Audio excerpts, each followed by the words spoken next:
So you got that client, good for you. Now what? Why doesn't anyone tell you what you actually need to do? What if they don't like your work? What if they don't like you? Wouldn't you like to know exactly what to do and not to do?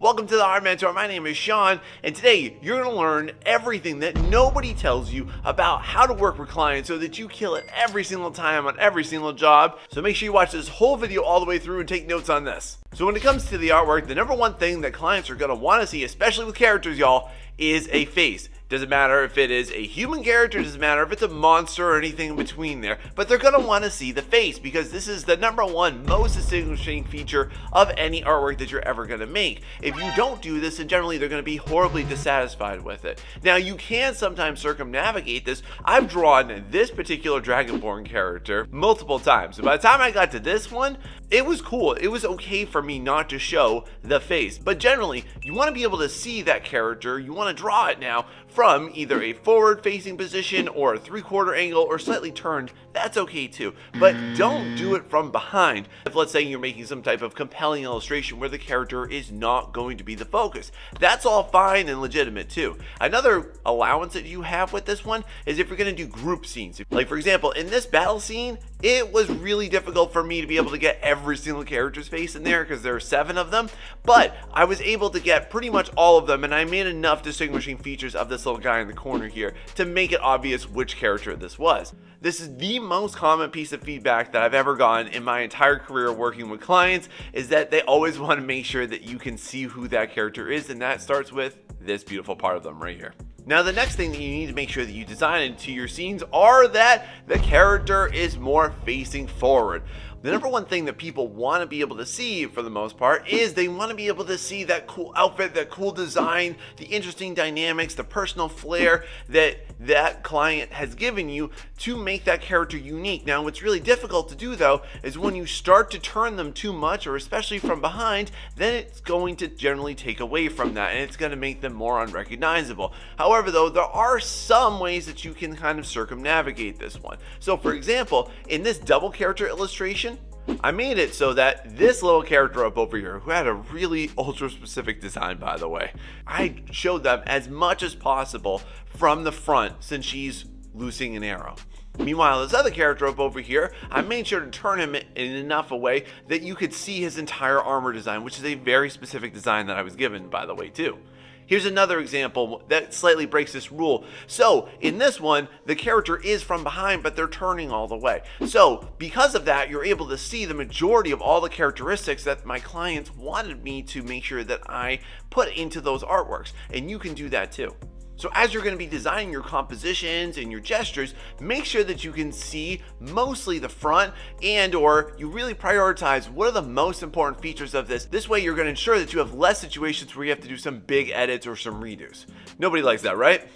Now when it comes to you designing the overall gestures and the dynamics of the scene, right? You don't want it to be lame and boring, but you also can't be too extreme with this. Let me show you what I mean here. So for example, in this image, here's this character leaning over. And now I really had to sell my client on why this was best. You can definitely get into trouble by you not showing enough of the characters. You don't want to make them look too small, too compact, too shortened, too dwarfed. You don't want to do this type of stuff because the client is generally not going to react well to that. And or especially because if you make them too dynamic, like if you see stuff like this, they're generally not going to like big crazy poses like this all the time because it's going to make them look too compact and you're not going to see all the details that the client is paying you to replicate for them. And just for you friend too, especially if you're less experienced with this, you're going to have a really brutal time trying to design around that, have it not look silly and awkward. You know what I mean?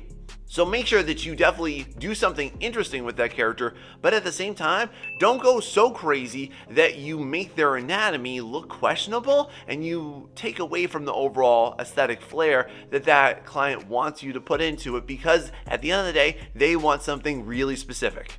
Now, one of the things that clients generally don't have a really good grasp on, and they should lean on you for as the artist here, is for you to put those detail elements into it. And this is going to be where you really come into play, friend, because you're going to have a really good wealth of knowledge about how to detail certain things that they generally don't know how to. So this is especially important for narrative components and small ornamentations. Things like armor, weapons, cybernetics, hair, clothing. and any other unique characteristics that are going to be in your artwork. You need to make sure that you really sell it and you level up everything that they give you. If your client gives you a reference, make it a better version of that. Go seek your own references too. Don't just rely on what the client is giving you. Like, a client will only give me stuff like this, but then I'm going to go ahead and create an entire folder of like 20 to 40 references based on how I think I might want to do that, and or to create more possibilities for what I might like that to look like. So follow this practice, y'all, and you're going to press the pants off your clients, I guarantee it. When it comes down to why somebody hired you in the very first place, y'all, here's the number one thing that you have to remember to do. You must adhere to the description. If you don't do that, your client is gonna be pissed at you and reject whatever you come up with. So in this first example, I came up with this sketch based on this character. She's supposed to be a rogue. I was given a very specific description of what her hair was supposed to look like too. So I felt like I really killed it on this one. But then, oopsie, I went back and I actually read the description when I showed the client this, and they were like, yeah, hey, this is supposed to be a half body. And I was like, oh, I'm so stupid. Why did I do that? But then I came up with this version instead, which I'm actually way happier about and actually way easier because it was only a half body. Make sure that you're following how they want you to actually draw the scene. Now, it's totally not uncommon for you to just work with a complete text-based description. For example, look at this. Look at all that text. Look at all that. There are so many more pages of examples like this I could show you from just this one client, okay? But from this, I got this. And that's really what I want to bring you into focus with. If you don't like something that's in the description, if you know as an artist that's not going to work, have a conversation with that client about it, because at the end of the day, you both want the same thing, awesome artwork, right? Here's the thing with that, is that when you're creating something that doesn't exist, you do have some allowances with it, but you have to stay in this. The best way I can describe this, y'all, is that you want to imagine that there is an umbrella. You need to stay under that umbrella of the description. The second you start to go outside that umbrella, you get drenched, you get wet, you gotta redo everything, and that sucks. Have you ever been there before? Let me know about it down below, because I've made those mistakes, and it's not fun, is it? So stick to the description. You're gonna please your client, and you're gonna have less redos and less edits. Won't that be great? Now, there's no way your client is going to like anything you do if you don't forget to hit the like on this video. Thank you so much for your support of this content, and I really love to help artists just like you learn more stuff like this. Now, another big thing we got to tackle here, what a client expects to see in your artwork is what makes it uniquely you, y'all. You got to insert your unique personal flair into every single project that you do, because there is something amazing and special about you. So what clients expect from me is a lot of really dynamic color play. I love working with color. Nowadays, I also really like to do magic effects. It's just fun. Like, every single artwork that I do, I always challenge myself just to like, yeah, what's a little bit more? What have I never done before too? Think about what you can do. What is important to you? What does a client get out of you? What sets your artwork apart from somebody else? And if you don't know that, that's okay, friend. You want to be right now in the pursuit of figuring out what that is. Just to show you an example here, this is my very first commission. Like, look at how awful this thing is. It's terrible. I got paid $40 to do this like 8 years ago. And this is my most recent commission. What a difference, right? Totally different foci, totally different emphasis, but you can see how I've slowly evolved into what I'm currently doing right now. And that's okay if you're not there yet, friend, because you will. And if you're not there, just start to figure it out. Not all at once, but just little bits at a time with every single artwork. See how that works? Next one's a big doozy, y'all, but we got to talk about how you're going to be sending updates to your clients and what they should expect. So this is personal standards 101.